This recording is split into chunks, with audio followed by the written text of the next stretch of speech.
ಜಗದಂಬಿಕನ ಮುಂದೆ ಪಾರ್ವತಿ ಪರಮೇಶ್ವರ ಕ್ಯಾಸಂಬಳ್ಳಿ ಹೋಬಳಿ ಕೆಜಿಎಫ್ ತಾಲೂಕು ಕೋಲಾರ ಜಿಲ್ಲೆ ಮಡಿವಾಳ ಗ್ರಾಮದಲ್ಲಿರುವ ಶ್ರೀ ಪ್ರಸನ್ನ ವಸತಿ ವಿನಾಯಕ ಸ್ವಾಮಿ ಸಮೇತ ಶ್ರೀ ಪ್ರಸನ್ನ ವಲ್ಲಿ ದೇವಸೇನಾ ಸಮೇತ ಶ್ರೀ ಸುಬ್ರಹ್ಮಣ್ಯ ಸ್ವಾಮಿ ಶ್ರೀ ಪ್ರಸನ್ನ ಪರ್ವತಂಬ ಸಮೇತ ಶ್ರೀ ಸೋಮೇಶ್ವರ ಸ್ವಾಮಿ ದೇವಾಲಯದಲ್ಲಿ ಇಂದು ಆಗಸ್ಟ್ 15ರಂದು ಕಾವಡಿ ಜಾತ್ರೆಯನ್ನು ನಡೆಸ್ತಾ ಇದ್ದೀವಿ.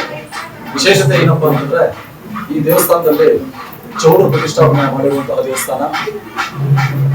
ಈ ದೇವಸ್ಥಾನ ವಿಶೇಷತೆ, ಇನ್ನೊಂದು ವಿಶೇಷತೆ ಪಾರ್ವತಿ ದೇವಿಯು ದಕ್ಷಿಣಾಮುಖವಾಗಿರುವಂತಹದ್ದು. ಇನ್ನೊಂದು ವಿಶೇಷತೆ, ಇದು ಉದ್ಭವ ಮೂರ್ತಿ, ಶಿವಲಿಂಗ ಉದ್ಭವ ಮೂರ್ತಿ. ಈಗ ಮಗವಾಡ ಇರೋದ್ರಿಂದ ಲಿಂಗ ಕಾಣಿಸುತ್ತೆ, ಅದು ಪಾಣಿಪೀಠ ಉದ್ಭವ ಮೂರ್ತಿ ಆಗಿರುವಂತ. ಇನ್ನೊಂದೇನಪ್ಪ ಅಂದ್ರೆ ಈ ದೇವಸ್ಥಾನಕ್ಕೆ ಯಾವುದೇ ಬೇಸ್ ಇಲ್ಲ, ಬಂಡೆ ಮೇಲೆ ಕಟ್ಟಿರುವಂತಹ ದೇವಸ್ಥಾನ. ಇನ್ನೊಂದು ವಿಶೇಷತೆ, ಪಂಚಮಿ ದಿನ ರಥೋತ್ಸವ ಮಾಡ್ತೀವಿ. ಅದಾದ ನಂತರ ನೆಕ್ಸ್ಟ್ ಬರುವಂತಹ ಹಬ್ಬನೇ ಆಗಸ್ಟ್ ಆಡಿ ತಿಂಗಳು, ತಮಿಳು ಆಡಿ ತಿಂಗಳಲ್ಲಿ ಕಾವಡಿ ನಡೆಯುತ್ತೆ. ಅದಾದ ನಂತರ ಲಕ್ಷದೀಪೋತ್ಸವ, ಶಿವದೀಪೋತ್ಸವ ಲಕ್ಷದೀಪೋತ್ಸವ ನಡೆಯುತ್ತೆ. ಅದಾದ ನಂತರ ಶಿವರಾತ್ರಿ ನಡೆಯತಕ್ಕಂಥ. ಇನ್ನೊಂದು ವಿಶೇಷ, ಆಡಿ ತಿಂಗಳಲ್ಲಿ ಆಡಿ 18 ಆಡಿ ಕೊನೆ ಬರೋದ್ರಿಂದ ಈ ಆಡಿ ತಿಂಗಳಲ್ಲಿ ಆಗಸ್ಟ್ 15, ಪ್ರತಿ ವರ್ಷವೂ ಆಗಸ್ಟ್ 15 ದಿನನೇ ಸ್ವಾತಂತ್ರ್ಯ ದಿನಾಚರಣೆ ದಿನಾನೇ ಈ ದೇವಸ್ಥಾನದಲ್ಲಿ, ಸ್ವಯಂಭುರೇಶ್ವರ ಸ್ವಾಮಿ ದೇವಸ್ಥಾನದಲ್ಲಿ ಕಾವಡಿ ಹಬ್ಬ ನಡೆಸ್ತೀವಿ.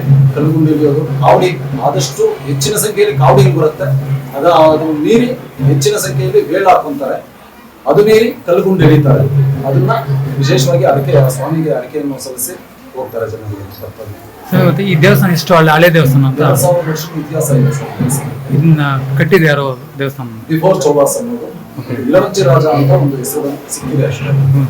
ಬಿಫೋರ್ ಚೌಲಾಸ್. ಇಲ್ಲಿ ಇನ್ನೊಂದು ವಿಶೇಷತೆ ಏನಪ್ಪ ಅಂತಂದ್ರೆ, ಸ್ವಲ್ಪ ಕ್ಯಾಮ್ರಾ ಈ ಕಡೆ ತಿಳಿಸಿ, ಇದು ಹೈಗ್ರೀವನ ಹೆಂಡತಿ. ಇದು ಬಂದ್ಬಿಟ್ಟು ಹೈಗ್ರೀವನ ಹೆಂಡತಿ ಜ್ಯೇಷ್ಠಾಲಕ್ಷ್ಮಿ ಅಂತ. ಹೈಗ್ರೀವ ಒಂದು ವಿದ್ಯೆಗತಿ. ಇವಳಿಗೆ ಶಾಪ ಇರುತ್ತೆ. ಶಾಪ ಏನಪ್ಪಾ ಅಂತಂದ್ರೆ, ಇವಳಿರೋ ಕಡೆ ಗಂಗೆ ಕೊರತೆ ಆಗಬಾರ್ದು. ಇವತ್ತಿಗೆ ಇಲ್ಲಿರುವ ಕಲ್ಯಾಣಿಯಲ್ಲಿ ಗಂಗೆ ಕೊರತೆ ಆಗಿಲ್ಲ. ಇದು ಚಂಡಿಕೇಶ್ವರ, ಇದು ನಾಗಕಾಲ ಭೈರವ. ಅಷ್ಟಕಾಲ ಭೈರವದಲ್ಲಿ ನಾಗಕಾಲ ಭೈರವ ಇಟ್ಟಿರ್ತಾನೆ. ಇದು ಇಳವಂಚಿ ರಾಜ ಅಂತ ಹೇಳ್ತಾರೆ. ಇದು ದಕ್ಷಿಣಾಚಾರ್ಯ ಅಂತ ಹೇಳ್ತಾರೆ, ಅದು ಅವರ ಪತ್ನಿ, ಇಳವಂಚಿ ರಾಜನ ಪತ್ನಿ. ಬಿಫೋರ್ ಚೋಲಾಸ್ ಅನ್ನೋದಕ್ಕೆ ಇದೇ ಬಿಫೋರ್ ಚೋಲಾಸ್ ಅಂದ್ರೆ ಒಂದೊಂದು ಶಿಲೆನಲ್ಲೂ ಇದು ಈ ಶಿಲೆಯಲ್ಲಿ ಚೋಟಾಣಿಕೆರೆ ಭಗವತಿ, ವಿಷ್ಣು ದುರ್ಗಾ ಆದೇವಿ ಇದ್ದಾರೆ. ಸುಮಾರು 26 ಗಣಪತಿಗಳಿವೆ ಈ ದೇವಸ್ಥಾನ.